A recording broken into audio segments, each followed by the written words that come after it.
Assalamualaikum warahmatullahi wabarakatuh.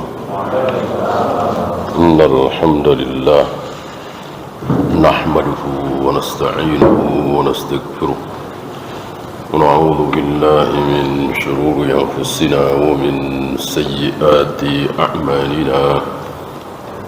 May yahdihillahu fala mudilla lahu wa may yudlil fala hadiya lahu. أشهد أن لا إله إلا الله وحده لا شريك له وأشهد أن محمدا عبده ورسوله وبعد. Kita sampai nomor 7, konsekuensi dari syahadat kedua.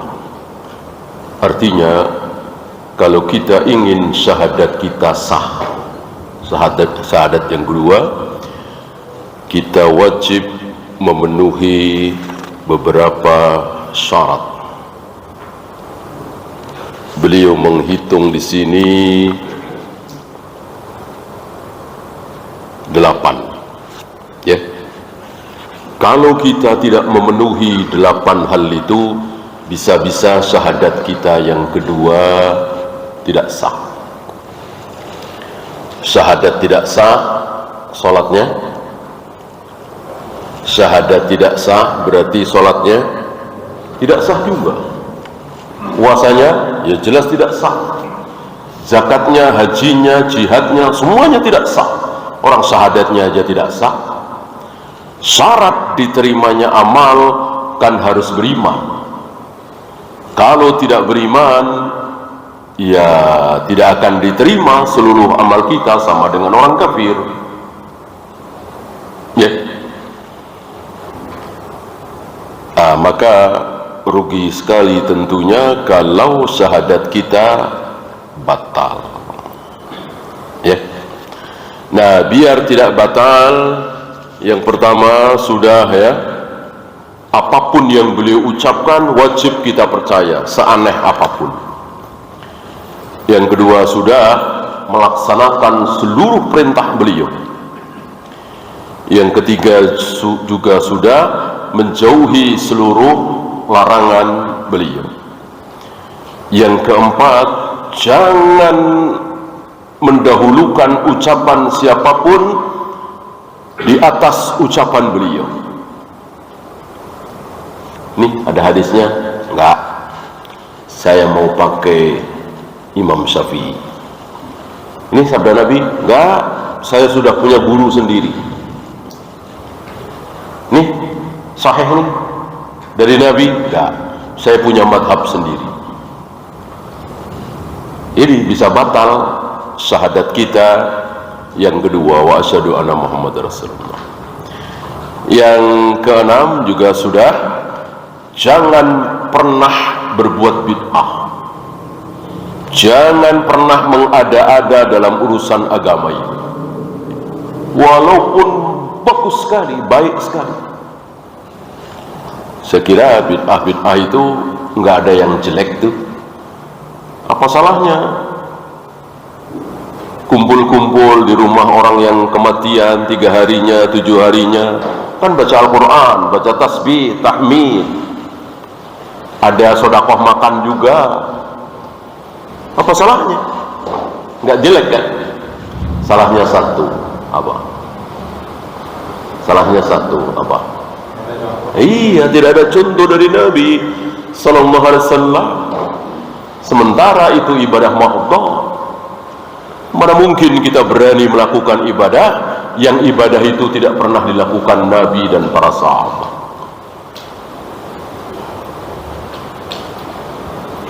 Sekarang yang ketujuh,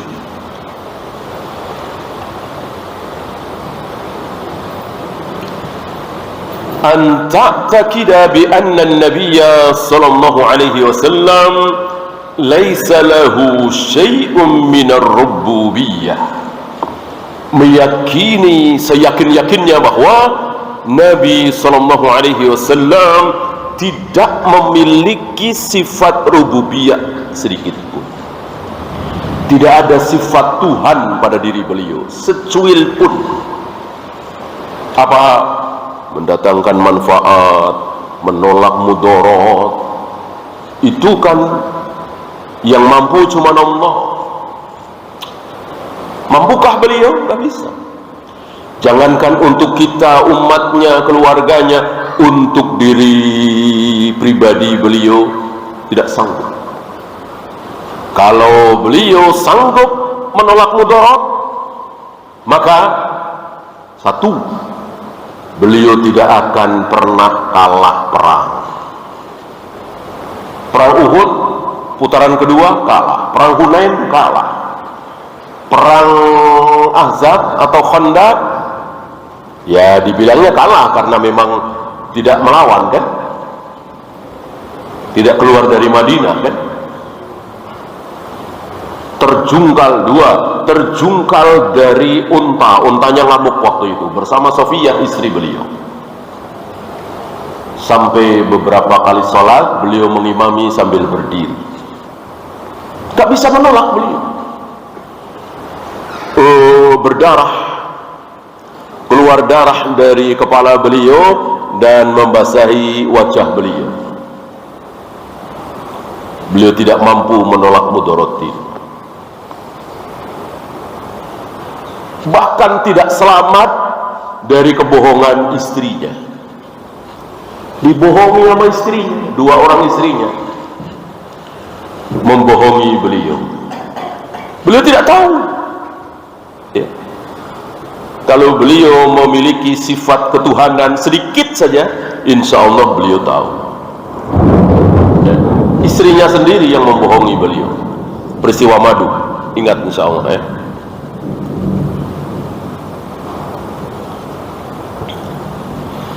Yang dengan kebohongan ini beliau mengharamkan madu. Lalu beliau ditegur oleh Allah dalam surat At-Tahrim itu, la tuharrimu ma ahallallah, jangan engkau mengharamkan apa yang Allah halalkan.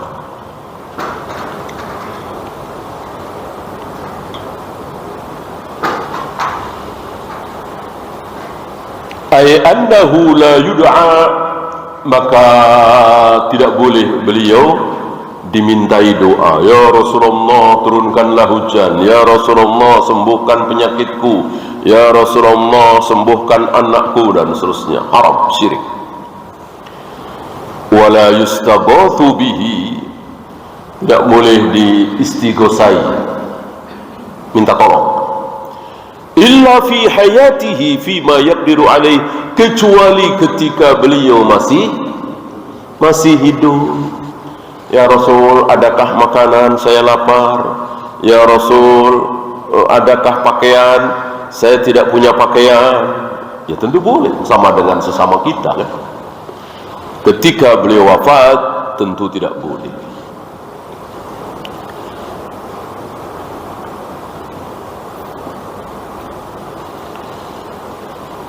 Mana dalil? Suratul A'raf 188, Qul la amliku li nafsi naf'an wala dharra. Muhammad katakan, berarti beliau diwajibkan oleh Allah untuk jujur di hadapan manusia. La amliku li nafsi naf'an wala dharra, aku tidak menguasai apa? Manfaat dan mudarat. Manfaat dan mudarat Allah yang menguasai, bukan aku. Kalau Nabi menguasai manfaat dan mudarat, tentu beliau tidak akan mendapatkan mudarat sekecil apapun. Buktinya tadi, berapa kali beliau mendapatkan mudarat, ya sakit, ya berdarah, ya kalah perang, ya dibohongi, diusir, bahkan ya, dicaci maki. Illa masya Allah, kecuali yang dikehendaki oleh Allah. Jadi ketika beliau selamat dari percobaan pembunuhan orang Yahudi, itu kehendak Allah, bukan karena kesaktian beliau. Beliau tidak sakti ya. Masuk sakti kok berdarah?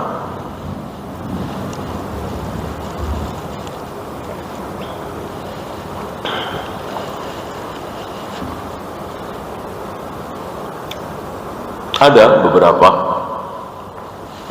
mukjizat yang Allah berikan kepada beliau, tapi itu kehendak Allah, bukan kehendak Rasulullah. Ali, tolong kejar, ada wanita yang sedang menuju Mekah, dia membawa surat rahasia, kejar dia. Nabi tahu, berarti beliau sakti, mengetahui hal yang gaib? Tidak. Beliau diberitahu oleh Allah bahwa sekarang ini ada seorang wanita yang membawa surat rahasia. Dikejar oleh Ali bin Abi Thalib dan beberapa sahabat, 2 atau 3. Betul, dari kejauhan ada pengendara. Ali tidak menyangka kalau itu perempuan, karena terlihat kakinya saja, belakangnya penuh dengan muatan. Langsung, karena Ali sikoh kepada Nabi, mana surat rahasia itu? Perempuan itu mengatakan, tidak ada surat rahasia. Apa? Saya tidak tahu. Ali mengancam, berikan atau aku telanjangi engkau. Dari sini keluar hukum bahwa melakukan perbuatan haram boleh, kalau sekedar ancaman. Menelanjangi seorang wanita kan haram, tapi sekedar mengancam boleh. Kan apa yang diucapkan oleh Ali ini sampai kepada Nabi SAW. Keluarkan surat itu atau aku telanjangi engkau. Karena takut akan ditelanjangi dan pasti ketahuan, maka dibukalah gelungan rambut wanita itu, dan di dalamnya ada surat rahasia dari seorang pernah dengar? Seorang sahabat, bukan orang Yahudi, bukan orang kafir, sahabat, Hatib bin Abi Balta'ah. Isi surat itu membocorkan rencana Nabi mau menyerang Mekah, dan surat itu ditujukan untuk pembesar-pembesar Quraisy. Berkhianat, kan? Panjang ceritanya. Intinya, Nabi tahu hal itu karena diberitahu oleh Allah, mungkin lewat Jibril. Buktinya yang lain beliau nggak tahu. Kalau beliau mengetahui hal yang gaib, ya semuanya beliau tahu lah. Dibohongi oleh istrinya juga beliau tahu, ternyata tidak.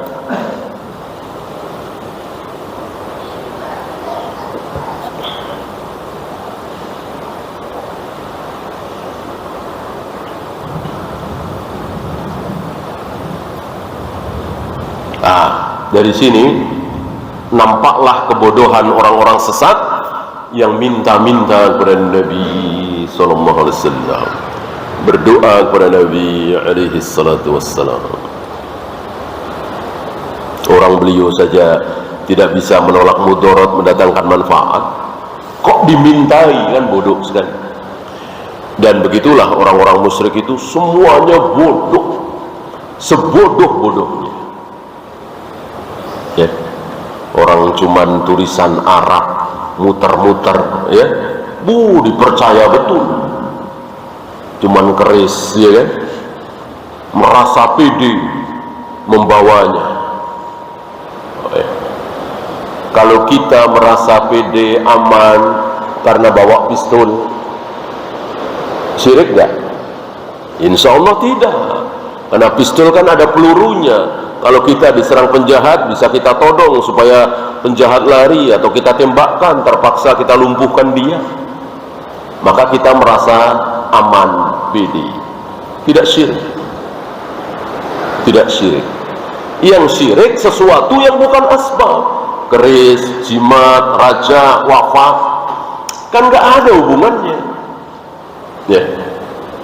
Apa iya penjahat itu kita keluarkan rajah kita? Jangan main sama saya ya, saya bawa rajah nih. Kira-kira takut nggak itu penjahat-penjahat yang ahli maksiat? Saya kira tidak ya. Kecuali penjahat itu terkena subhat juga. Nah, kalau pistol ya pastilah ya, tinggal tarik pelatupnya, keluar pelurunya, dor, mati. Kalau jimat apa itu? Kok dipercaya mendatangkan kekuatan? Bodoh sebodoh-bodohnya.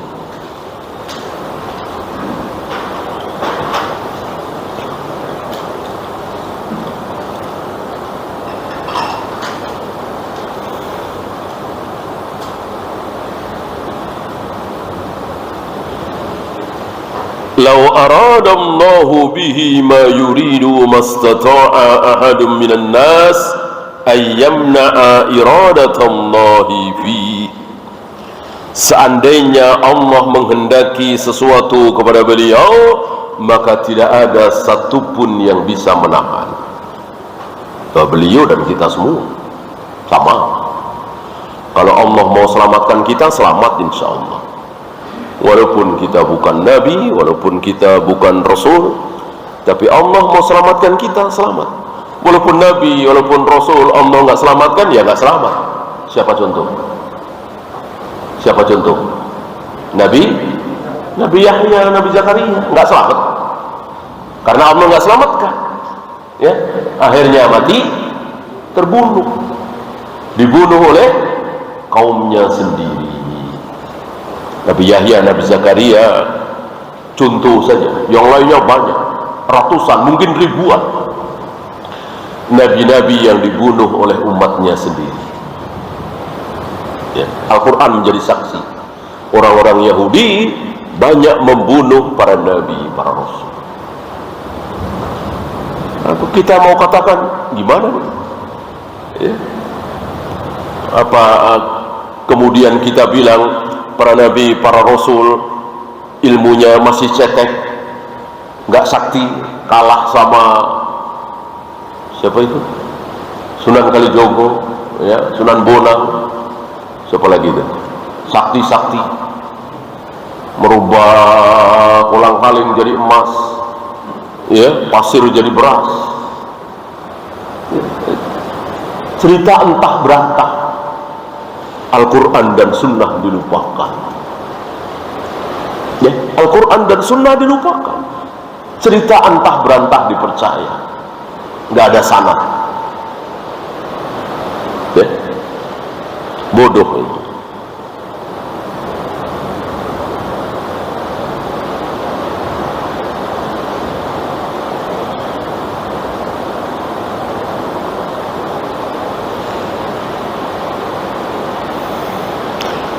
Lau jaa insanun mahmumun maghmumun ila qabri Nabi sallallahu alaihi wasallam mukhal. Seandainya ada orang yang sedang bersedih, berduka cita, datang ke kubur Nabi sallallahu alaihi wasallam, ya Rasul, agithni fa inni mahmumun maghmumun, fayakunu hadha musyrikan syirkul akbar. Ini syirkul akbar, keluar dari Islam.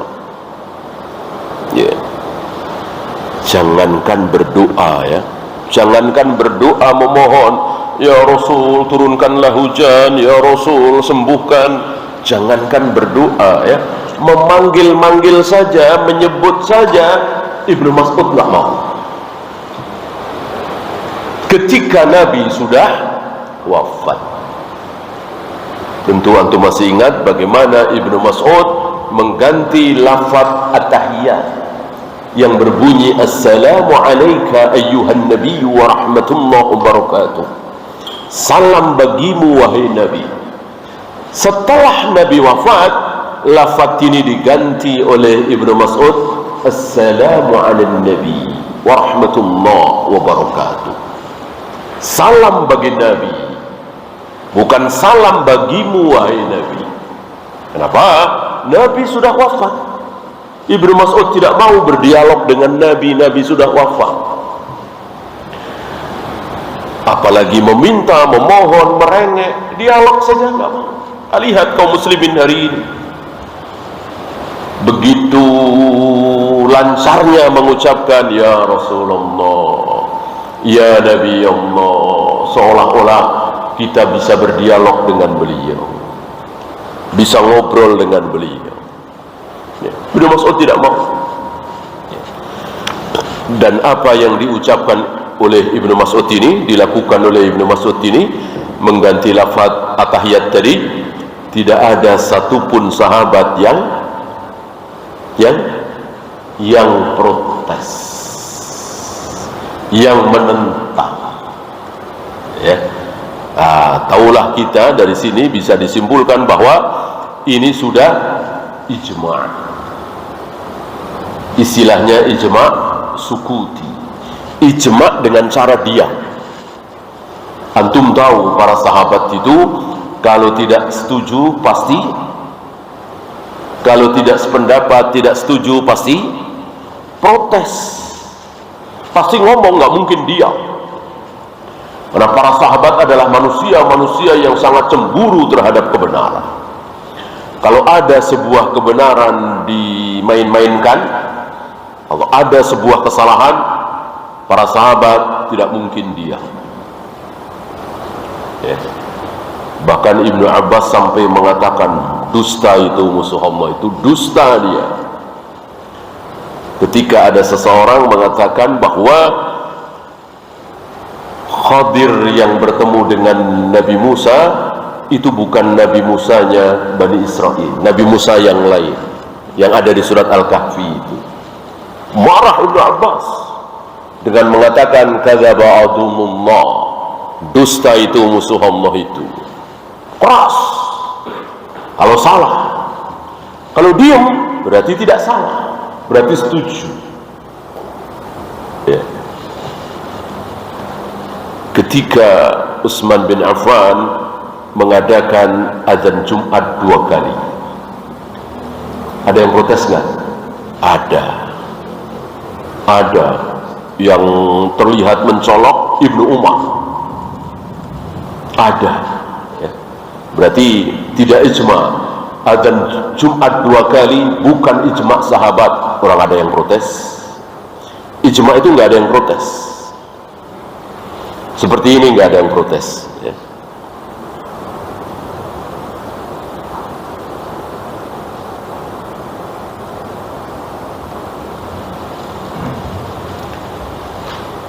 Kenapa?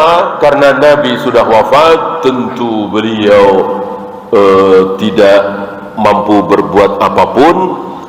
Ini tidak bertentangan dengan sabda beliau bahwa para nabi, para rasul di dalam kubur, di dalam alam barzah hidup dan sholat.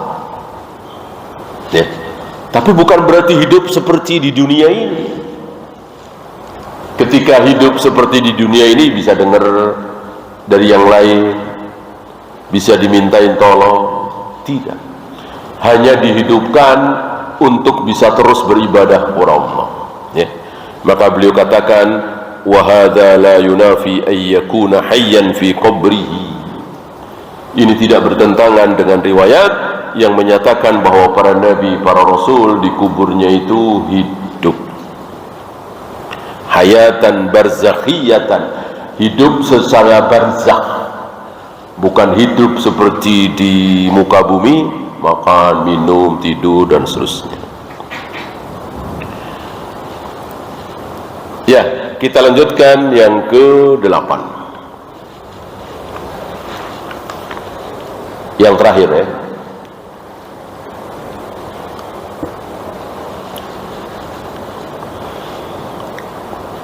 Apa yang ke-8?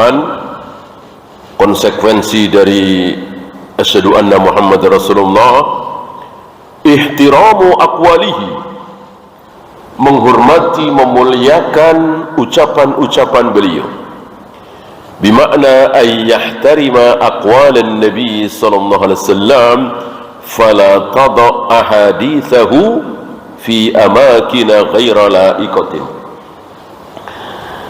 dalam arti jangan meletakkan sabda-sabda beliau, kitab-kitab hadis di tempat yang tidak sewajarnya, di WC, di got, di bawah, di ini. Ini salah satu adab para ulama ahlul hadis. Banyak sekali adab mereka. Imam Malik itu nggak mau baca hadis kalau belum wudu, padahal kan boleh-boleh saja. Ini adab, ya. Maka jangan letakkan sabda-sabda beliau yang ada di kitab-kitab hadis, Riyadhus Shalihin misalnya, Bulughul Maram misalnya, Sahih Bukhari misalnya, berserakan di lantai, ya.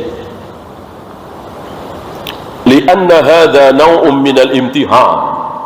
Ini bagian dari penghinaan, pelecehan, tidak menghormati. Wa min dzalika alla tarfa'a sautaka 'inda qabrihi. Termasuk ada pula jangan teriak-teriak, jangan histeris, jangan ngomong keras. Di mana? Di dekat kubur beliau. Apalagi di situ ada Masjid Nabawi, ya kan? Udah ziarah saja. Assalamualaikum ya Nabi, Assalamualaikum ya Abu Bakr, Assalamualaikum ya Umar. Sebentar, udah. Nggak usah berlama-lama di situ, ngapain? Ya. Dan sekali ke Madinah, ziarah ke kubur Nabi berapa kali? Minggu misalnya, 5 hari kita di Madinah, ziarah ke kubur Nabi sunnahnya berapa kali? Sekali saja. Sama dengan umrah. Kita 5 hari seminggu di Mekah, umrah berapa kali? Cukup sekali saja. Umrah itu kan 3 jam, 4 jam selesai. Anak muda mungkin bisa 2 jam. Cuman tawaf, sa'i, mencukur, ya. Nah, bisa tuh setiap hari umrah. Tapi ini bukan sunnah Nabi SAW. Karena Rasul dan para sahabat sekali datang ke Mekah seminggu, 10 hari Futuh Mekah, 19 hari Haji Wada, sekali umrah. Cukup sekali. Ya, begitu pula ke kubur Nabi.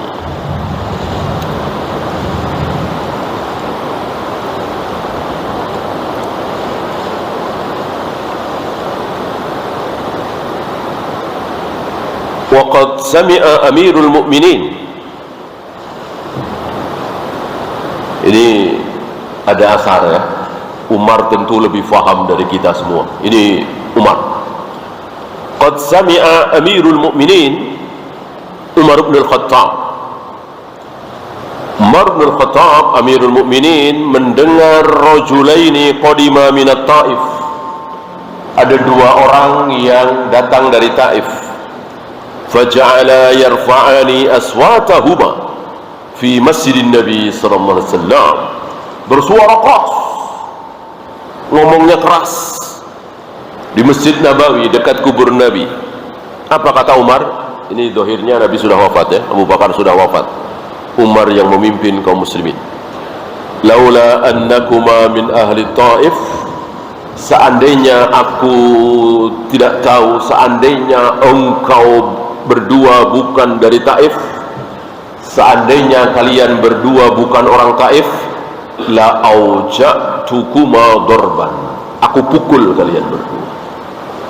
Kita tahu kecemburuan Umar terhadap kebenaran. Ini salah, ini maksiat nih, mungkar ini. Kalau kalian berdua bukan orang Taif, aku pukul kalian. Berarti ada keutamaan Taif, keutamaan Mekah, keutamaan Madinah, keutamaan Yaman, ya, keutamaan Syam, ya, keutamaan Indonesia, Malaysia, Brunei, nggak ada. Secara dalil nggak ada. Ya sama aja. Adapun Yaman disebut-sebut oleh Nabi, Syam disebut-sebut oleh Nabi, Mekah, Madinah apalagi, ya, ada keutamaan tempat.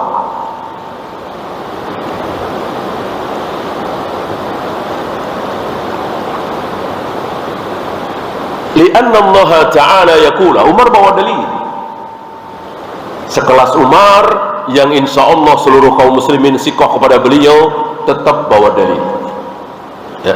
Jangan mentang-mentang disikoi oleh masyarakat lalu nggak perlu dalil, seperti sebagian tokoh di negeri kita ini, seolah kebenaran itu pasti keluar dari mulutnya, yang keluar dari mulutnya itu pasti kebenaran, tanpa ayat, tanpa hadis. Boleh, jangan, ya halal, haram, seolah agama punya dia. Lihat Umar nggak merasa punya agama ya, agama milik Allah dan Rasulnya, bukan milik umat. Aturannya dari Allah dan Rasulnya. Maka Umar mengatakan kalimat seperti itu bawa dalil ya. Awal-awal dari surat Al-Hujurat, ya ayyuhalladzina amanu, wahai orang-orang yang beriman, la tarfa'u aswatakum, jangan kalian tinggikan suara kalian, fauqa sautin nabi, di atas suara Nabi. Nabi ngomong sekian, kita di atasnya, bahaya, haram. Apa bahayanya? Saya bacakan. Wala tajharu lahu bil qawli kajari ba'dikum li ba'din, jangan mengeraskan suara di hadapan Nabi sebagaimana kalian mengeraskan suara terhadap orang lain. Orang lain terserah, di atas suara Umar, di atas suara Abu Bakar, di atas suara Bilal, enggak masalah. Di atas suara Nabi haram, kalau Nabi ada di situ ya. Apa? Antahbata a'malukum wa antum la tash'urun, amalmu bisa hapus, amalmu bisa hilang dan engkau tidak tahu, tidak sadar. Mengerikan sekali ya, luar biasa hak beliau. Allah berikan hak yang luar biasa kepada beliau, bersuara keras melebihi suara Nabi, bisa hapus amal kita. Siapa yang bikin aturan itu? Allah Rabbul Alamin, bukan beliau yang bikin aturan beliau begitu. Allah Rabbul Alamin, bukan maunya beliau. Ayat Al-Quran, beliau kan cuma menyampaikan, beliau nggak pernah larang. Dan tidak ada beliau menginginkan sendiri hak-hak seperti itu ya. Ini ada kisah Sabit bin Qais. Sabit bin Qais, ketika turun ayat tadi, ada seorang sahabat bernama Sabit bin Qais, mimman yaktubu baina yadayin Nabi sallallahu alaihi wasallam wa kana jahriyas saut. Dia sering berbincang dengan Nabi sallallahu alaihi wasallam dan suaranya keras. Kan ada ya teman-teman kita, saudara kita, kalau ngomong nggak bisa pelan. Kalau ngomong 10 meter, 15 meter orang pada dengar. Kan ada ya. Nah, ini termasuk Sabit bin Qais radhiyallahu anhu.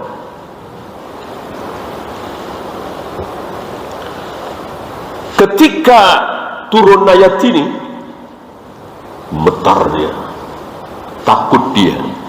Falamma nazalat hadhihi al-ayatu bakiya fi baitihi yabki lailan wa naharan.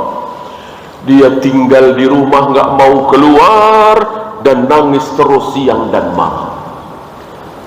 Ini luar biasa para sahabat ya, menjiwai betul, takut betul dengan ancaman Allah, nggak seperti kita biasa aja. Udah tahu makan riba ancamannya begini-begini, masih ketawa-ketawa makan riba. Udah tahu pacaran zina ancamannya begini-begini, biasa saja. Itulah kita, sahabat luar biasa. Baru diancam seperti itu, dia nggak mau keluar rumah dan dia nangis siang dan malam. Haula'il ladzina ya'lamuna qadral Qur'anil Karim.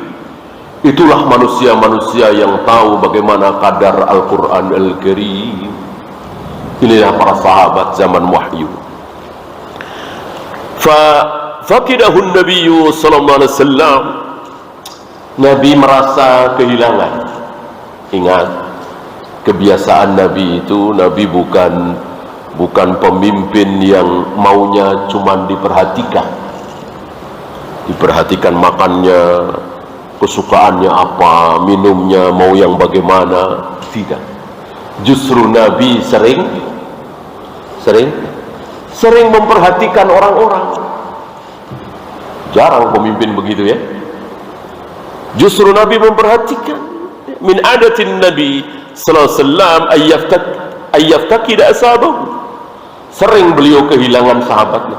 Si Anu udah lama nggak kelihatan kemana ya? Si Anu apa sakit ya? Si Anu apa safar? Kira-kira begitulah.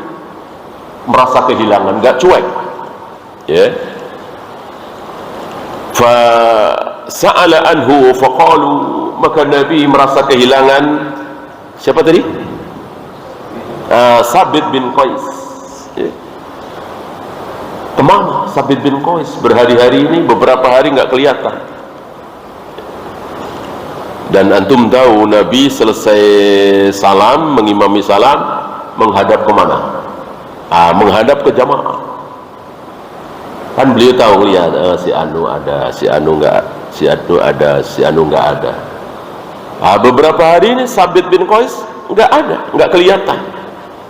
Dijawab oleh para sahabat, ya Rasulullah, innar rajula mundu anzalallahu ta'ala hadhihi al-ayata wa huwa fi baitihi yabki laylan wa nahara. Ya Rasul, Sabit bin Qais semenjak turun ayat itu, ayat yang tadi ya, itu terus tinggal di rumah nangis siang malam ya. Karena dia takut berbincang denganmu dan gak sadar suaranya keras, lebih keras dari suaramu ya Rasul. Inilah sahabat. Faqala Nabi sallallahu alaihi wasallam, lalu Nabi mengatakan, idhab fad'uhu li, pergilah bawa dia kemari. Fa'atan Nabiyya sallallahu alaihi wasallam faqala lahu, setelah dihadirkan di hadapan Nabi sallallahu alaihi wasallam, Nabi bertanya, ma yubkika ya Sabit, apa yang menyebabkan engkau menangis wahai Sabit? Ini apa istilahnya, minta penjelasannya, betul apa tidak, kan Nabi sudah dengar tadi. Faqal, dijawab oleh Sabit, ana sayyidun, aku orang yang tidak bisa berbicara rendah, pelan ya. Wa atakhawwafu an takuna hadhihi al-ayah nazalat fi, aku takut, aku khawatir ayat tadi, ayat yang terakhir turun itu turun berkenaan denganku, menegur aku, menyalahkan aku. Inilah para sahabat selalu merasa salah. Lianna Allah Ta'ala yaqul an tahbata a'malukum wa antum la tash'urun. Ini yang dikhawatirkan oleh Sabit. Karena Allah mengatakan engkau tidak sadar bahwa amalmu akan hapus. Ya. Faqala lahu Rasul sallallahu alaihi wasallam, amma tardo an ta'isha hamidan wa tuqtala syahidan wa tadkhulal jannah. Dihibur dengan tiga ya. Engkau akan hidup mulia, engkau akan mati dalam keadaan syahid, dan engkau akan masuk surga. Justru dihibur. Ini keluar kaidah dari sini.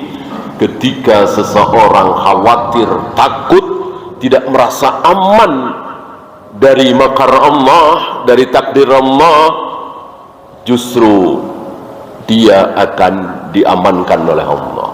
Ini dia. Ini kan berbeda dengan Abu Jahal, Abu Lahab, berbeda dengan orang-orang Yahudi. Orang-orang Yahudi itu merasa aman dari azab Allah. Akhirnya diazab. Para sahabat, para nabi, para rasul tidak merasa aman dari azab Allah. Akhirnya diamankan, dijamin keamanannya. Wallahu a'lam. Ya, silakan. Adzan dulu. Wassallallahu ala Muhammadin sallallahu alaihi wasallam. Wa akhiru da'wana alhamdulillahi rabbil alamin.